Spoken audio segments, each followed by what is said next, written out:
नमस्कार। आज या व्हिडिओमध्ये आपण उचललेस तू मीठ मुठभरी साम्राज्याचा खचला पाया या विषयावर भाषण ऐकणार आहोत। उचललेस तू मीठ मुठभरी साम्राज्याचा खचला पाया या वाक्याच्या उत्तरार्धाविषयी मनात का कुणास ठाऊक खिल्लीच दाटून येते। खरोखरच या साध्याशा वाटणाऱ्या सत्याग्रहातून ब्रिटिश साम्राज्याचा पाया गांधीजींनी कसा हादरवला हेही कळते। लखनौच्या अधिवेशनात पूर्ण स्वराज्याची मागणी केल्यानंतर समस्त भारतीय जनतेला काही कृती कार्यक्रम देण्याची गांधीजींची योजना होती, पण कोणते आंदोलन करावे ते डोळ्यासमोर नव्हते। संपूर्ण समाज धर्मजात विरहित भावनेने उतरू शकेल असे आंदोलन त्यांना सुरू करायचे होते आणि अचानक त्यांच्या डोळ्यासमोर मीठ आले। त्यावेळी सरकारने मिठावर कर लावला होता। मीठ घरी तयार करायला बंदी घातली होती। वास्तविक मीठ ही निसर्गाची देणगी, त्यावर कसला कर असा गांधीजींचा सवाल। त्यामुळे या कराला विरोध करण्यातून मिठाचा सत्याग्रह करण्याचे ठरविले। वास्तविक शेतकऱ्यासह अनेक विषयांवर आंदोलन करण्याचे प्रस्ताव त्यावेळी काँग्रेस नेत्यांनी पुढे आणले होते, पण गांधीजींनीही मीठच निवडले, कारण त्यात असलेली व्यापकता। मीठ हा पदार्थ जेवणात अत्यंत महत्त्वाचा। मीठ वगळता जेवण म्हणजे अळणी, थोडक्यात चवहीन। त्यामुळे कोणत्याही खाद्यपदार्थात मीठ हवेच। शिवाय जाती धर्म भेदापार मिठाची व्याप्ती आहे। त्यामुळे या आंदोलनाला कोणतीही जातीय धार्मिक किनारही येणार नाही हेही गांधीजींनी हेरले। पण वल्लभभाई पटेलांपासून मोतीलाल नेहरूंपासून अनेकांना गांधीजींच्या या आंदोलनाच्या यशाबद्दल विश्वास वाटत नव्हता, पण तरीही गांधीजींनी हे आंदोलन सुरू करायचेच ठरवले। साबरमतीपासून पायी यात्रा सुरू करून सुरतजवळ असलेल्या दांडी येथे जायचे आणि तिथे जाऊन मीठ उचलून सरकारी कायद्याचा सविनय भंग करायचा, एवढे सोपे हे आंदोलन होते। त्यानंतर घरोघर मीठ तयार करायला सुरुवात होणार होती। आंदोलनातला हा सोपेपणा फार परिणामकारक होता। सरकारचा निषेध करण्याचा याहून सोपा मार्ग नसेल।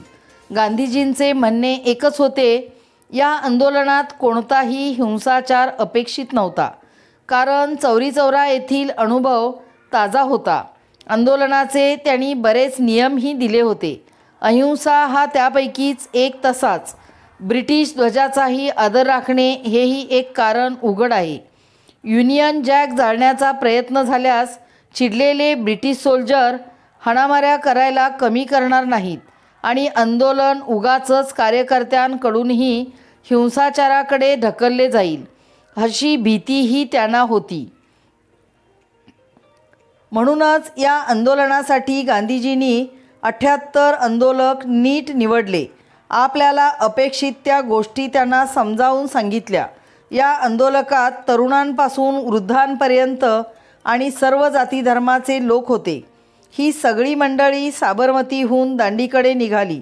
जाताना गांधीजींनी आपल्या सामाजिक सुधारणांचाही अवलंब करण्याचा प्रयत्न केला। त्यासाठी हरिजनांच्या घरी जेवणे, सामाजिक अभिसरण व्हावे यासाठी मुद्दाम प्रयत्न करणे, हे सगळे प्रकार केले।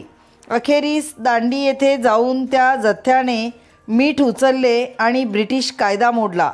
ब्रिटिशांनी हे आंदोलन मोडण्याचा खूप प्रयत्न केला, पण आंदोलन मोडावे कसे हेच त्यांना कळत नव्हते, कारण साबरमतीहून निघाल्यानंतर ते दांडीपर्यंत पोहोचेपर्यंत गांधीजींनी कोणताच कायदा मोडला नव्हता। शिवाय हिंसाचारही होत नव्हता। त्यामुळे कोणत्या कारणाखाली गांधीजींना रोखावे हेच ब्रिटिशांना कळत नव्हते। गांधीजींनी प्रत्यक्ष कायदा मोडल्यानंतर त्यांना अटक करून पुण्यात पाठविण्यात आले। त्यानंतर देशभर या आंदोलनाचा भडका उडाला। पेशावरपासून ते पाटण्यापर्यंत आणि काश्मीरपासून कन्याकुमारीपर्यंत अवघा देश गांधीजींच्या या आंदोलनात एकवटला। त्याने स्वातंत्र्याचे उद्दिष्ट जरी लगेच साध्य झाले नाही तरी काँग्रेसमध्ये आणि देशभरात गांधीजींचे नेतृत्व सर्वमान्य झाले. पूर्ण स्वराज्याची मागणी ताकदीने इंग्रजांपर्यंत पोहोचवली गेली. गांधीजींच्या या आंदोलनाला मिळालेल्या यशाचे काही परिणामही पाहण्यासारखे आहेत. अहिंसात्मक आंदोलनामागचा गांधीजींचा विचार फार व्यापक होता. हिंसात्मक आंदोलनात ब्रिटिशांकडून दडपशाही होते. नेते कार्यकर्त्यांना गुप्त राहून कामे करावी लागतात. त्यात पकडले जाण्याचा धोका असतो. समाजाला विचार देणारा नेता तुरुंगात आणि प्रसंगी जगातूनच नाहीसा होतो. त्यातून कार्यकर्त्यांमध्येच आणि प्रामुख्याने सर्वसामान्य लोकांमध्ये आंदोलनाबद्दल भीतीची भावना निर्माण होते. धाडसाबद्दल आदर असला तरी ते स्वतः दाखविण्याकडे लोकांचा कल नसतो. त्यामुळे आंदोलनाला व्यापकत्व मिळत नाही. या उलट अहिंसात्मक आंदोलनात, त्यातही मिठाच्या सत्याग्रहासारख्या कार्यकर्त्यांकडून हिंसा होण्याची शक्यता नव्हती आणि ब्रिटिशांपुढेही या कार्यकर्त्यांच्या अटकेव्यतिरिक्त फार काही पर्याय नव्हते. तांत्रिकदृष्ट्या अटक झाली ती सुटका होण्याचेही मार्ग उपलब्ध होते. वैयक्तिक नुकसान फार होण्याची शक्यता नव्हती. त्यामुळे सामान्य माणूस या आंदोलनात सहभागी होऊ शकत होता. गांधीजींच्या या उद्देशांनाही बऱ्यापैकी यश आल्याचे दिसून येते. आंदोलनाची देशभर व्यापकताच ते दाखवून देते. लॉर्ड आयर्विन या ब्रिटिश व्हाईसरॉयला गांधीजींशी करार करावा लागला. तिकडे ब्रिटनमध्ये असलेला चर्चिल या नंग्या फकीराच्या या अफाट ताकदीमुळे खवळला होता. या फकीराने व्हाईसरॉयसारख्या उच्चपदस्थ अधिकाऱ्यासमोर चर्चेला यावे हेच त्याला सहन होण्यासारखे नव्हते. पण मिठाच्या सत्याग्रहाने ते घडविले.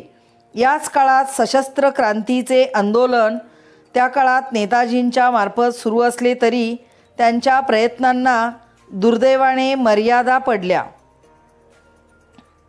पुढे तर त्यांना याच आंदोलनासाठी देशाबाहेरही जावे लागले.